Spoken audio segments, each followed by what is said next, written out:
Hello and welcome back. Today we've got another £200 worth of 10p's we're going to hunt through, looking for those elusive alphabet 10p's.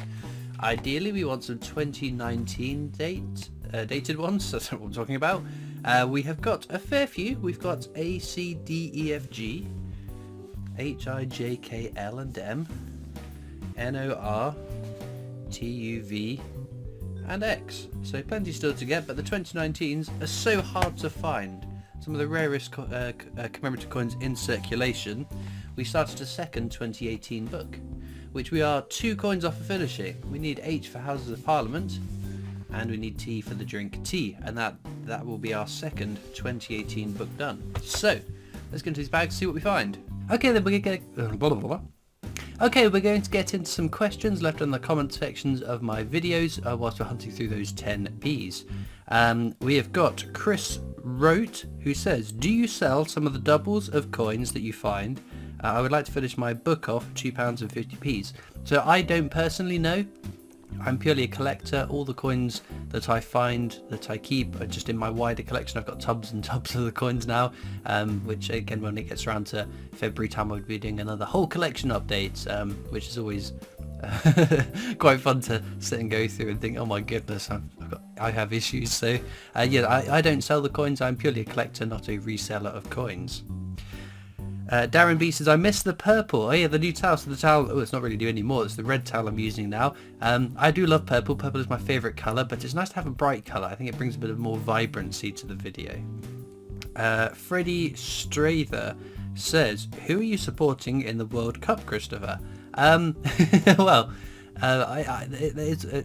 one of the few footballing competitions I do watch, that and the Euros. So for me, football's done for 2 years. Of course I was supporting England and Wales as well as a home nation, so that's what yeah, it was enjoyable even for a non-football fan like myself. Aban Kamran says, when will you check fan mail? Most Wednesdays, so it's alternating Wednesdays at the moment because I'm doing the Unhuntables every other week with Grossy, and then this Wednesday I think I've got the Royal Mint trip, the last trip of the year video going out, so it'll be a bit of time before I get the next PO Box video out, so apologies for keeping you guys waiting on that. Alan TT says, I never thought I'd find a Q Guns in circulation now. I was using one of the self-checkouts in a well-known supermarket and I could not believe my luck. Amazing stuff. So yeah, they are still out there. I still get messages on a fairly regular basis from people asking, showing me the Q Guns they found, asking if I think it's real, which is always hard to do through a picture, but yeah, the obvious fakes are quite easy to spot even just from a picture, so they are still out there. So I am ever confident that I will find another one in the future. Peter M says, lol Christopher, thank you for inviting Mike to your £2 coin hunt. That was great fun to watch and a great laugh. OCD coin stacking, just chuck them down, Christopher. Love the bit when Mike says, what's a dud? Yes, that was very good. We were wondering, Christopher, if you had forgotten to mention a £2 Guy Fawkes plot mouldy looking error coin we need to look out for. Yes, he was not too best pleased at the condition that the Guy Fawkes £2 coin that was in my book was, but we replaced it with a nice one, so yeah, that was good. And yeah, doing those coin hunts with Mike are very, very fun, and hopefully he's over in the UK again soon and we can do another one. Callum Milky says, I don't have many world coins, but I think it was Christopher who got me collecting world coins on top of UK coins. Well, my apologies, because yes, once you get into world coins, it is endless. There are so many coins to add to your coin collection, modern, recent coins, historic coins. It's just a never-ending list that it'd be fascinating to know who's got the most complete entire world coin collection in the world. Trevor Wright says, loving the smart new red cloth, Christopher. Well, thank you very much, Trevor. I picked, like I said, nice, bright, vibrant colour.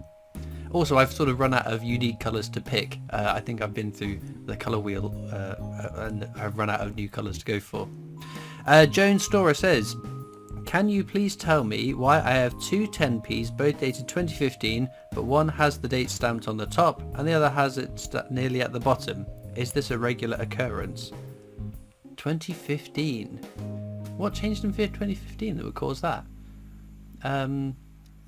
was it the portraits? Yeah, the portrait change, wasn't it? Duh. Sorry, I was having a bit of a moment there. So it would be it would be a different portrait of the Queen, I would imagine, which has put the wording differently around the coin. And in 2015, it seems like there was a mix mash of things that were put into place. Was it 2015 the change in portrait? Yeah, Jodie Clark's 5th portrait was from 2015 onwards. So yeah, that's what it was. Granite Chicken says, I want to know how he got his sovereign. So I have a half sovereign. That one I purchased. It's a bullion half sovereign. I purchased when I hit 50,000 subscribers because YouTube doesn't send you anything as a well done. So that was my little well done to myself for getting that.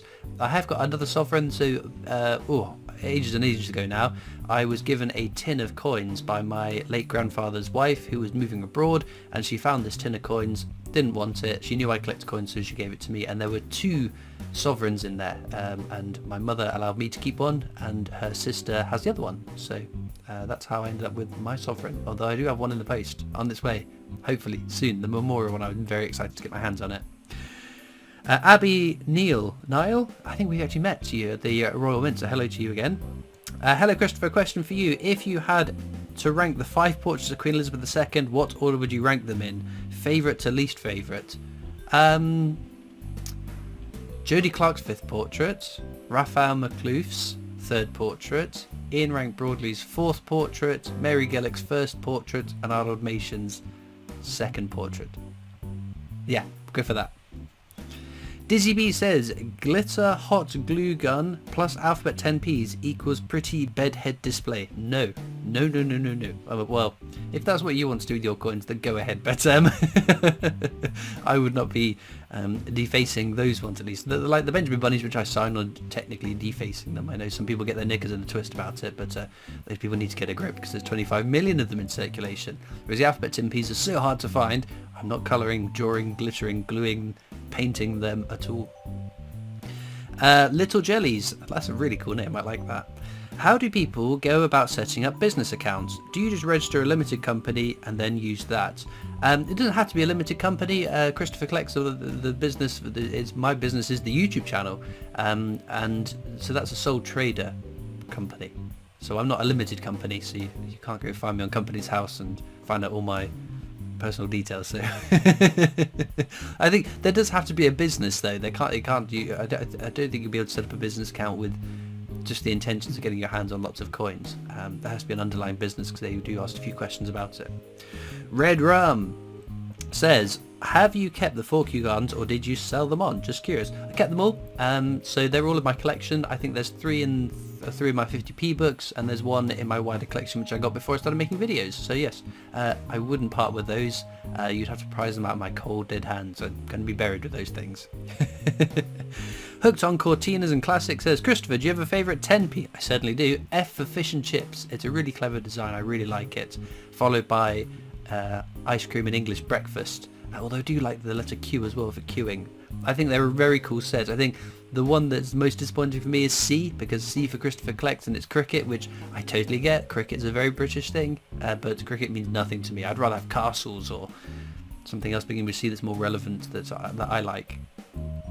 Liam Anthony says, I bloody love your festive jumpers, Christopher. Well, there we go. They'll be changing over soon. I do have a new design that's hopefully going to be ready for the new year, if not very soon into the new year, which I'm very excited about. Can't wait for that. A very talented graphic designer that's putting that together for me, my good friend and fellow CoinTuber Angel from A Coin Collector's Journey. Suzanne Eft says, Christopher, have any of the Benjamin Bunnies you signed and returned to the wild come back to you? I don't collect coins, I don't want to collect coins, but not only do I enjoy your videos, but I've become emotionally invested in your hunt for a Kew Gardens 50p and a Beijing hand over £2. Good luck in your search. Well, thank you very much. That's very kind and sweet of you to say that you'll put up with my ramblings and coin nonsense despite having no interest in coins yourself. That blows my mind. None of my personally signed Benjamin Bunnies have returned back to me, no, and I'd rather it be that way. I would love a signed Christopher Collects Benjamin Bunny from my own collection. I've got a little stash of signed Benjamin Bunnies from other people, and some people I found their Benjamin Bunnies, but I haven't signed one to keep myself because that's cheating, isn't it? Right? I've got to find it in circulation for it to count. Anyway, but no, it hasn't turned up. I'd rather it be that way because that means I'm not getting my own returns back. Phil finds and collects says, your joint hunts are fun. It must have been a hoot to be at the live show. Oh, it was great fun. It's so much fun doing those videos with my friends. Lots of these guys I've known over many years now, and they've got their own channels, and to be able to do a couple of videos with them is very fun. We'll go for one more question from SS Deluxe. Says, hello Christopher, what advice would you have for a coin collector that doesn't have money for coin hunts? At the moment I just collect coins through change. I'm currently at 16 unique New York. No, 16 unique 50 pences. My rarest is Jemima Podduck. I just started a month or so ago. Thanks for reading. You're doing what's best, looking through your change. The biggest bit of advice I tell people is that to tell people that you collect coins, because you don't know when a relative, a friend, family member that might come across a commemorative coin. It might not be rare, but one that you need, and if they've got no interest in coins, I'm sure they'll give it to you for face value. Equally, for someone, if one of your, say someone that you know or in your sphere of contacts finds themselves at Kew Gardens, if they don't know what it is, that could end up back in circulation. So I would tell people, tell the people that will keep an eye out for you, educate them as to what to look for. I mean, I've got endless friends and family that send me pictures of coins that they found, asking, is this any good for you, is that any good for you? And 9 times out of 10 it's a Benjamin Bunny or Victoria Cross the medals, but one of these days it might be a Kew Gardens 50p. Great example, the only person that I know personally outside of YouTube and my friends that I've met through that, that has found an alphabet 10p in their change was my mother, and she knew to keep an eye out for them. She got in her change from McDonald's, and she gasped so much she almost swallowed the coin. She was over the moon to have found that. She's got no interest in coins and just gave it to me, and that's in my collection. But yes, it works. With that being said though, let's get back to the coins. Well then, no alphabet 10p's unfortunately, but a couple of finds. These Guernsey tomatoes from 1992, a very good vintage if I say so myself. Croatian 2 Kuna, always interesting when the odd world coin crops up, and this one I picked out just because it looked pretty. So that's going into my oddities box. Very cool little coin there. Well, I hope you've had more luck with your coin hunts than I've had in this one. At least we got something though. It's not a total bust, but as ever, there are links down in the description to my coin collecting Discord, so if you'd like to come and join that, loads of us to chatter about coins there. There's also links to my Facebook, Instagram, have I said Facebook? Yep. Twitter, TikTok, all the doodahs, and the new pay box if you'd like to write in as well. As also, of course, there are links to the Britannia Coin Company, the company I'm employed by, making videos for them, so please do go check that channel out as well. All it leaves me to do now though is thank you so much for watching. I hope you've enjoyed, and I'll see you next time for more coins. Bye.